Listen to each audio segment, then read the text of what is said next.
Okay, so welcome everyone to the Jury Award Conversation Series. Today we are speaking with the winners of the Josephson Entertainment Fellowship TV Pilot and Feature Screenplay Awards, the AMC 1 Hour Pilot Award, and the Rooster Teeth Fellowship and Development Deal Awards. Before we hop into the conversation, I first want to briefly touch on some context. So this is our 27th year in the Austin Film Festival script competition. And this year we received a record number of 13,175 scripts. Out of this bunch, we had 10 finalists within the Josephson Entertainment Fellowship category, 6 in the AMC 1 Hour Pilot category, and 8 in the Rooster Teeth category.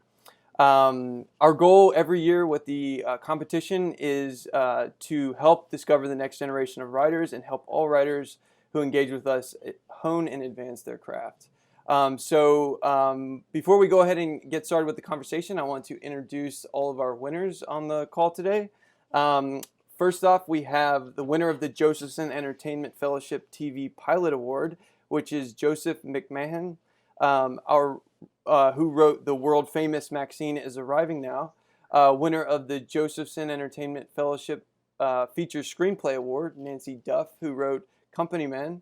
The AMC 1 Hour Pilot Award winner, Natasha M, who wrote Iris, and the winner of the Rooster Teeth Fellowship Award, Alexis Perkins, who wrote the Mclean Ladies Foundation for Modern Literary Appreciation.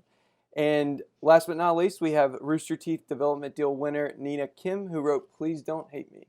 So without further ado, we'd like to go ahead and just jump into the first question. I know as writers, you'll have, many kind of ideas flowing around, for different stories. And so I'm curious, kind of what made you pick this specific story? Like at what point did you realize, okay, this is the subject, the characters, the setting, this is what I really want to tackle. Like what's that process like? And kind of, if you can kind of describe your process of like capturing the idea. And really just like running with it. Natasha, would you like to start? Yeah, sure. For Iris, I would say the idea came because my manager told me I needed to put me literally in a script. So pretty much that's what I did. Of course, I had to make it entertaining. So in order to do that, I just kind of did a lot of journaling, a lot of self-work. And then I came up with the idea of the fact that not a lot of people realize that the Afro-Caribbean experience in America, especially depending on when your family got here, is very different than the Black American experience. And so I wanted to address that like little bit of nuance in Blackness. Yeah, for me, I at the time when I wrote this, I was still in college, and this was basically a homework assignment for me, and I wanted to do a coming of age story. That was like number one for me, mainly because I grew up watching a lot of coming of age stories, and I noticed that like some of my favorite coming of age stories, as much as I felt seen as a teenager, I didn't really feel seen as an Asian American young woman being raised in the South. And so I wrote that story, Please Don't Hate Me, as kind of a love letter to my 15-year-old self. And I also wanted to make it funny, and I wanted to make it something that I hadn't seen before. So just like Natasha said, like I did a lot of journaling. I listened to a lot of my old high school playlists and try to get back in there. And yeah, that's kind of where the story started. Like Natasha, I've written a lot of scripts, but this is the first time I kind of wrote about myself. When I started the script last summer, I did not know that the themes of government interference, vaccination, and post-apocalypse were coming. It was way before the pandemic, but I think I came up with the characters first, and the lead character Jack is more like me now. I've lost both my parents, and Jack's lost his family in this script, even though it's a comedy. And Katie, his daughter that he ends up meeting, that he didn't know he had, represents kind of my younger self. And she's full of moxie and brave and whatnot. And I think as adults, as we go through like losses, we have to learn how to deal with them, and we deal with them sometimes harder than, less resilient. as our younger selves. And so I was kind of, it was therapy at the end of it, but I masked it in a post-zombie apocalypse tale comedy. So For me, I'll kind of like have an idea for a character or something like that will kind of hang around in my mind for a long time, and I'll just sort of like add to that idea over the years. And I don't know, I guess to like go back to your question, like I always know it's time to start writing it and to like fully decide on that idea as something to pursue fully when I have like enough pieces of that idea. You know, so like the main character of Maxine was like the first piece of that puzzle, who's based on a real person that I met. And then the world of the story kind of suggested itself to me. And then, I don't know, like the thing that probably made me actually start writing it was when I came up with the title. Once I had that title, I was like, okay, I understand what the shape of this will be now. And I felt like I could start actually writing it. Yeah, mine's very similar to yours, Joseph. It sort of came together in a bunch of different pieces. It started with my aunt has a book club, and the group of ladies read this book called 1776 about the American Revolution, and the author came to talk to them, and he was very arrogant and rude and sort of dismissive. And I turned it into a one-act play because I love this idea of these women confronting this like nasty author. And then superheroes became really popular, and I just sort of jokingly thought, well, just inject that and make them all superheroes, I guess. And I thought, actually, that'd be kind of funny. I'm going to go with that. And it just sort of all came together like over the course of a few years. Yeah, kind of in line with that, I wonder, kind of what stories attract you most, and kind of where does your inspiration stem from, and is it a consistent place, or does it kind of come from all over, like, people, as you mentioned, Joseph, but is it like media as well? Do you like seek out, like, do you seek to watch as many things as you can to kind of get inspiration, or is it kind of do you just kind of go out in the world and like look around or try and meet people to really kind of spark that next story? I'm just curious and kind of what your process is with that. I mean, I like personally, I watch everything just because I like TV shows. But usually like the stuff that ends up in scripts tends to be stuff from outside of that, just stuff I'm obsessed with in the world, like, what things I'm reading about, things that are going on in the world around me. Like, that's kind of what tends to be the genesis of like work that I want to pursue. Yeah. For me, I think it's definitely just about passion, whatever I find that I'm passionate about. So like with Iris, I'm an English major, so classic literature is a huge thing that I study. So there's some elements of Romeo and Juliet in that. But, so it could be classic literature. It could be things that I'm trying to figure out, from my own past that I haven't quite got a handle on yet. So then the writing could be like me exploring it to try to understand, what is this relationship with me and my mother, or what is this relationship with me and my dad, to like, so it's almost like a little bit of self-therapy. And then other things, especially with this year, just anything where I look at the TV and I start yelling at it. So any of the numerous topics that have been coming up in the news lately, or that's going on in our world, in our country. So like anything that makes me react viscerally is something that I have to pursue. And I would say like with Iris, it was definitely like this idea of being unseen in a world where Black people are generally unseen, but like even more unseen because it's like a subcategory that no one knows exists. So I wanted to really dive into that. And that was like the thing that really hit me in terms of the passionate part of that project. Similarly, I was going to say, like, some of the best advice I've gotten from my professors were like, write about the thing that scares you, write about the thing that you literally can't stop thinking about, like at night as you're trying to fall asleep. Write about the thing that you're afraid you don't want your parents to read. And that's when you know it's good. That's when you know. That's when you know, because then you know what it is. You know what that thing is. And you know that you're the only person who could write it. And so as soon as I grasp onto that and just I can't stop thinking about it, that's when I know, like, okay, this is the thing that I should write. And I try to write things that are not obvious to me. I like things that are like every day, but then all of a sudden you're like, wait, that's actually so normalized, but it's something that we don't really think about, or, you know, just the things that are hidden in life. I like to like kind of bring them up to the surface. For me, for this one, I really had a lot of fun world building, and how to like take something really normal and tweak it into like the little sci-fi part of it, or how if you take something normal away, and how would people react to that and stuff. So I think also building different worlds can be really exciting, and sometimes you run with that for a while, and then you have to circle back obviously to your characters and how they would react to all this. But I mean, for me, it always starts with the characters, but in an emotional place. But for this one in particular, I really had fun with the world. I mean, yeah, I think I'm definitely into world building as well. I mean, mine is very, very specific, like 1950s suburban, like community world. And I like exploring like, especially group dynamics and power dynamics amongst groups of people. This is like specifically a group of women.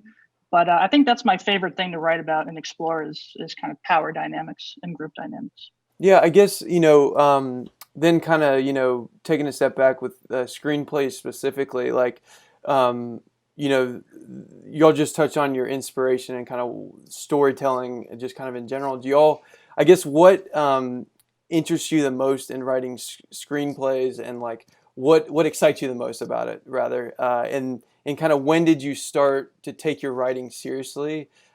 Just kind of, at what point were you like, okay, I really need to kind of pursue this? And were there other mediums that you maybe started out in? Just kind of touching on that. I started taking it seriously. I started telling people I was busy on the weekends. I was like, yeah, I'm busy. I can't. They're like, what are you doing? You always have plans. And I'm like, I'm at home sitting by myself writing. But it was like my happy place. And I started saying no to things to say yes to sitting down and writing.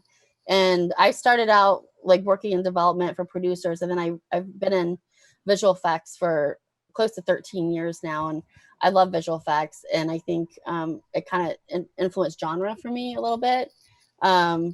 And if I can think of it, I know all the artists that can make it happen. So, but for me, it was like I started taking it seriously when I started saying no to things so I could get my writing time in, either at night, mornings, before, after work, the weekends, whatnot. For me, I would say that actually I was taking it seriously probably since I was a kid. I wrote like a children's book when I was like 5 or 6. But for my parents, that's not a real job. So I kind of went away from it, and I became a teacher for a couple years because that's, if you're creative, you become a teacher. And if you're not creative, then it's doctor, lawyer. So I became a teacher for a while, and I just basically realized that I was really unhappy, but I kind of kept going through it. And then I went through post, so I was in post-production for a very, very long time. And then even when I moved out here to LA, I was in post at HBO. And at HBO, they just tell such incredible stories that I like would sit down and watch these like beautiful stories being told. And I'm like, I'm on the wrong side. I gotta move from this side of the table. So even though I was writing and trying my best, even while I was had that job, I just kind of quit my job and I said, look, it's all in.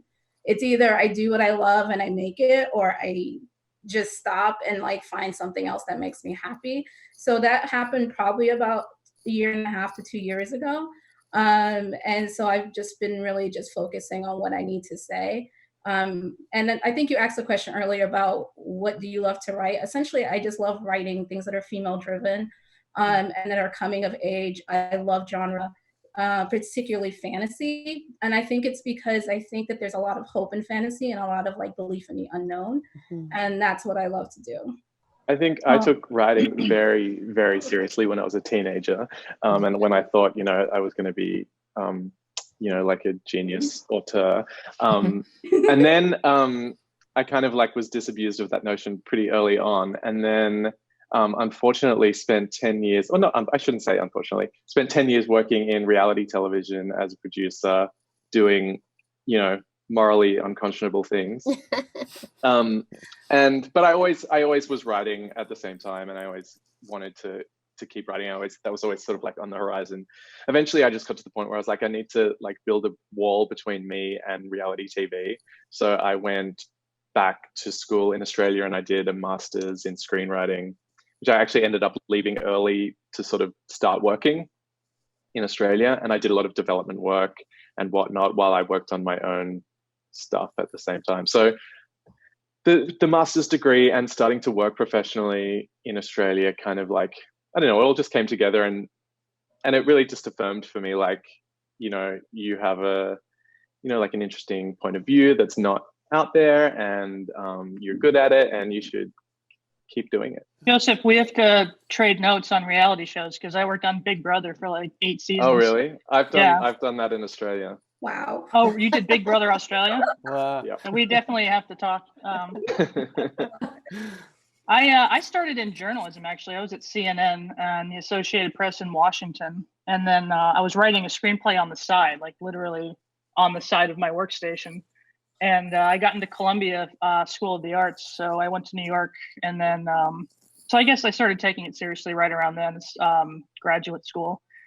But I was working in reality for the most part, you know, in New York. And then I came out to LA.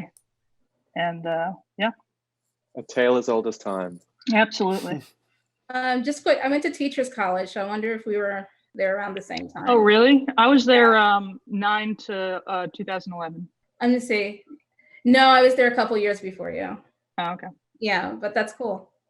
For me, I started taking it seriously. I think, you know, similarly to everyone else, like from a very young age, I was just like bursting with imagination. Just, I couldn't, I knew that being in storytelling was something that I wanted to do. And then when I started getting a little bit older and I started realizing like, oh, wanting this thing is actually kind of frowned upon, I started trying everything else. And then I realized, oh, okay, I literally hate everything else. So this is it. This is it for me.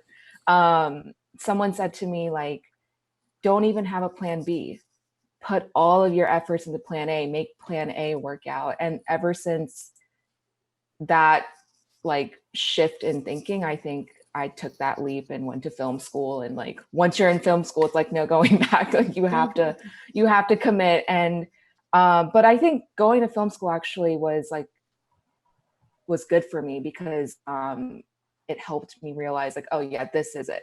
This is actually what I want to do. And so yeah, I think I would say like I knew from the very start like this is something I was very serious about and wanted to make happen. I think we should have a library with all of our kids' books that we wrote and as teenagers. Yes. Oh no. I wrote a Seinfeld check. Yeah, I like That'd be- wrote adventure books that I loaned out to the cul-de-sac, like, you know. That'd be great. We typically have a script library during the festival. We can maybe pull something like that together for next year. Scripts, and you have your children's books that we, you know, look to see what the journey is like that way. But they were serious novels at 12 years old Right. that were like 20 pages. When I was a kid, I Yeah. remember writing this story that I thought that like I think I got some award for it at school, but it was truly just like Back to the Future, exactly the same Awesome. thing. Oh, I wrote Signs. Yeah. And even at the time, I was like, don't they know I just like copied this from Back to the Future? Like, I'm so smart. And I wrote a Seinfeld episode, and I was really excited about it. And they're like, "Oh, Seinfeld's being canceled later this year. It's the series finale." And I'm like, "Just in time! I can send this in, and they can make it before the show goes off again." I think I sent in like a handwritten Seinfeld episode to NBC. Like, on a napkin. they have it somewhere. A crayon. Great Yeah. shot. Kind of, you know, next kind of touching on, you know, I guess similarly to kind of when the passion and the seriousness started with writing, was there a spark for that? Did you have like a mentor, or was it kind of an internal, like, you know, like click, like it was like, okay, like what kind of aligned with that? And you realize like, okay, I'm ready to actually, Nina, with what you said, I'm ready to commit. Like I'm just going with plan A. And I'm just wondering like what kind of sparked that? For me, I just realized like, oh, I can't wait for somebody else to write the story in my head. Like, I can't wait and keep waiting and waiting. Cause that's kind of what I did was like, hopefully someone's going to swoop in and realize that there needs to be more Asian American stories. But then, you know, time kept going on. And as we know, Hollywood is very slow. So I thought, well, dang, I guess like I have to do this. And so I realized like, oh, this, maybe I have something here. So yeah, I would say like I grew up again, like I grew up in Georgia. I didn't know anyone in Hollywood. So I did a lot of like bunch of interviews trying to find that spark to keep me going.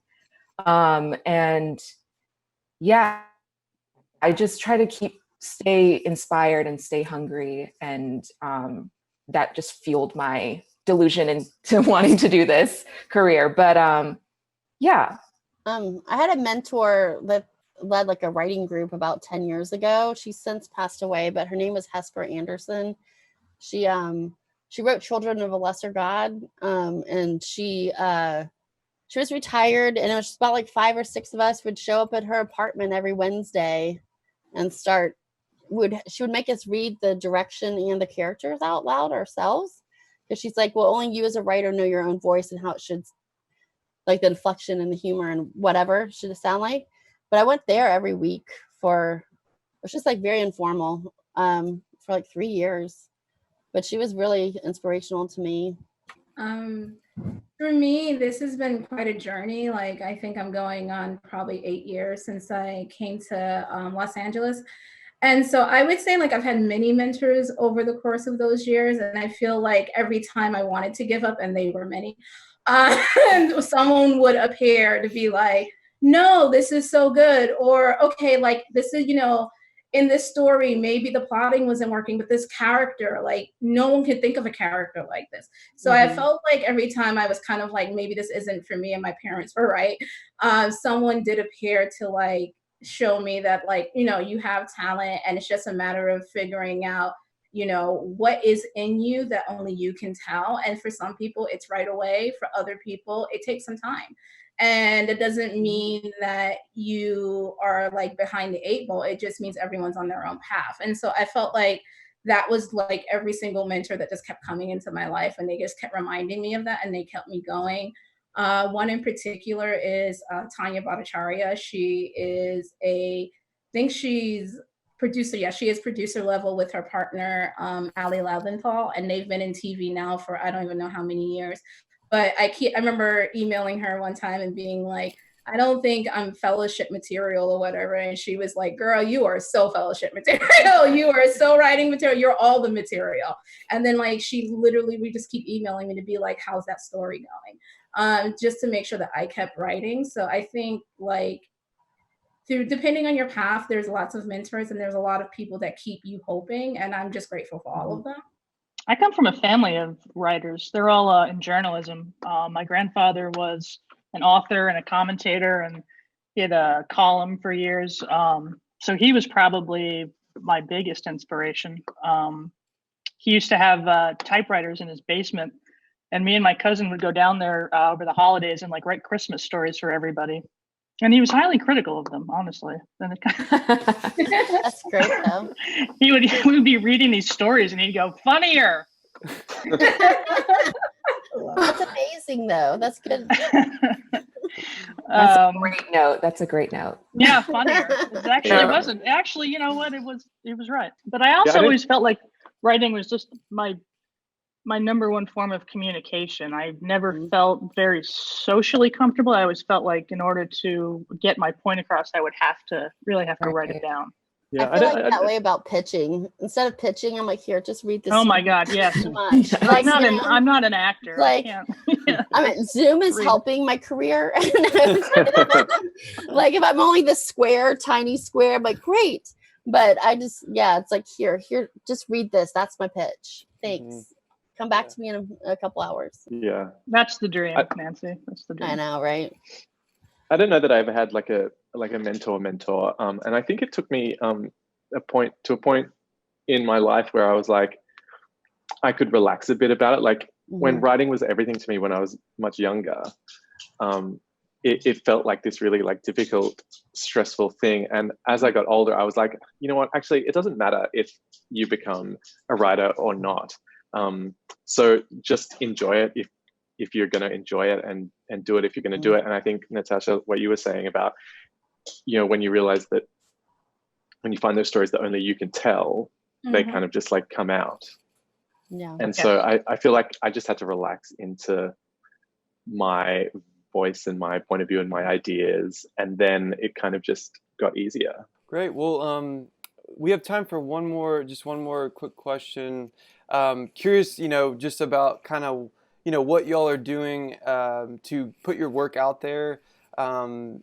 Nancy, you mentioned pitching, how you don't like pitching, but how outside of competitions, like are there other ways that y'all are getting your work out there? I'm just curious, like what kind of methods y'all are using in that regard. I've done labs and programs and stuff, so I've gotten a little bit used to pitching. I mean, I don't think I'm ever going to be comfortable with it a little bit, but at the same time, right now I think with like all the stuff at the ATA last year, with the writers having to fire their agents and the pandemic, I think it's now more than ever, it's okay to reach out.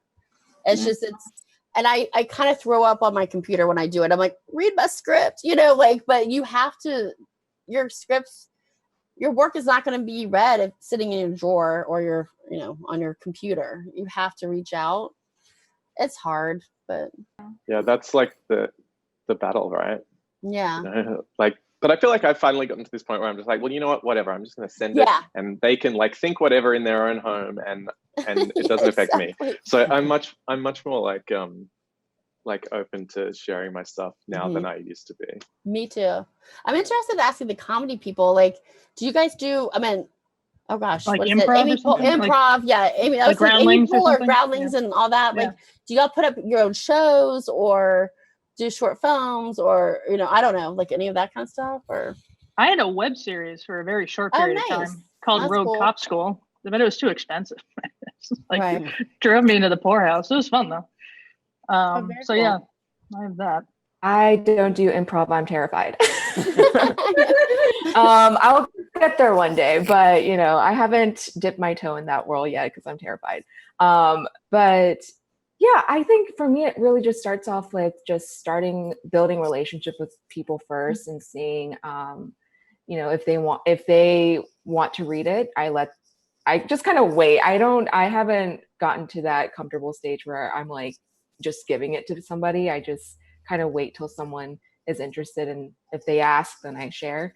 But yeah, I think building relationships and finding people who just I vibe with, I guess, or people who want to get to know me as a writer, or people I trust and their judgments I trust.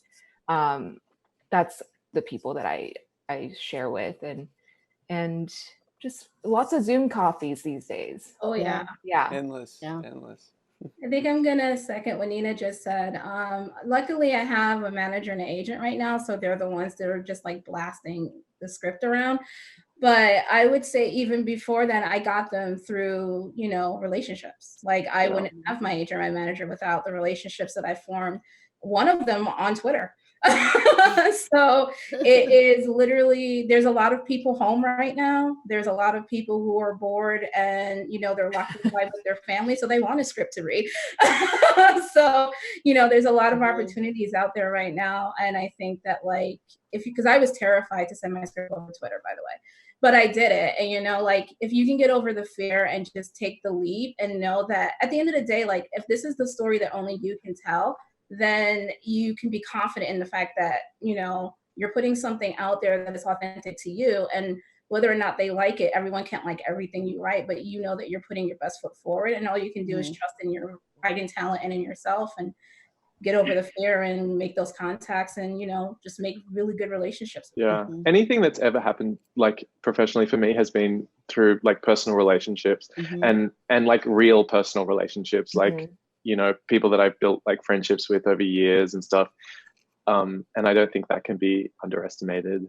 Oh yes. And in definitely. Australia, the industry is very different as well. So I feel like I can approach most producers in Australia, and because the industry is so small, we'll probably know somebody in common that I can like mention, and so I don't feel like there are as many like gatekeepers in Australia as there are here. I mean, yeah, I'm just gonna have to be boring and echo everything you guys just said. I mean, all the jobs I've gotten have been through friends, honestly, and one time through a date through OkCupid. No, I'm serious. That's how I got my job on Big Brother, was a date, and then I broke up with him and I got the job, and then so complicated. That was too much. I'm sorry. That was too much information. Wanted to mention like what Natasha was saying about Twitter. I think Twitter is just like the ultimate tool for writers. It's especially now, I see so many showrunners just asking like, who's out there, DM me. And yeah, I mean, with hashtag pre WGA being a thing and WGA staffing boost being a thing, Twitter's the new LinkedIn, I think. Yeah, I need to get over my pathological fear of Twitter. I know. I got to run over to Twitter. I didn't realize. Staffing boost was really helpful, especially last summer, getting meetings and stuff like that. I had a manager at the time, and it's very helpful. Yeah. I mean, just to reiterate, my first showrunner meeting came because of Twitter. Like, I almost got staffed because of someone. Like, I reached out to someone, and they reached out to a showrunner, and then like basically it was all on Twitter. And then I had an interview for a job. So like, Twitter is definitely your best tool. Like, it's crazy the amount of opportunities and the access that it gives you. Yeah. This is news to me. What are you tweeting? It was basically. I'm serious. Sometimes showrunners will be like, hey, because if you're CAA or WME, if you were with them, we no longer have an agent, and you have showrunners who are like, I need someone who's really good at this kind of punch up, or I need someone who's blah blah blah, and like they'll sometimes post that on Twitter, and of course you need to like be lucky enough to be like see it in the first 10 minutes, because like 10,000 people reply and they might shut down their DMs quickly. But they're showrunners of long, but like, if you know anyone that's good at this particular skill, please let me know. And then I've had friends who have recommended me, who they know they're already working writers, and so it's just crazy. But yeah, showrunners are on Twitter asking for writers. You just never know when it's going to happen, though. So you have to. What's your handle, Natasha? I'm following you now. It's at Natasha Wright. One thing I also wanted to say about Twitter was, as a comedy writer, I treat Twitter like it's my other sample. Like I used to be the person just live tweeting all the Shondaland shows, but now I like take it seriously. I draft out my tweets. It's embarrassing, but like people look at that, and people Totally. It's just kind of another, like, I try to take advantage of any writing opportunity now, and especially if it's going to be seen to the public, I want to make sure it's good. So yeah, I like to have fun on Twitter, but I also try to use it as like another way to show like my voice. Yeah. I think you can, that's like the best thing about Twitter, is that it's a real showcase for your like distinct voice and POV. Yeah, great. Well, hey, this has been a lot of fun. Thank you all so much for joining. And again, congratulations to all of you, and best of luck with everything moving forward. Thank you. Thanks, guys. Thank you. Congratulations. Yes, likewise. Congratulations to everyone else. Yes. All right. Y'all I'm take going care. See you at the Running to Driscoll Twitter. next year. Well, I'll have to meet there. Yeah. Yes. All right, cool. Drinks on Bye. us. Bye. All right. All right. See ya. Bye. Bye, guys.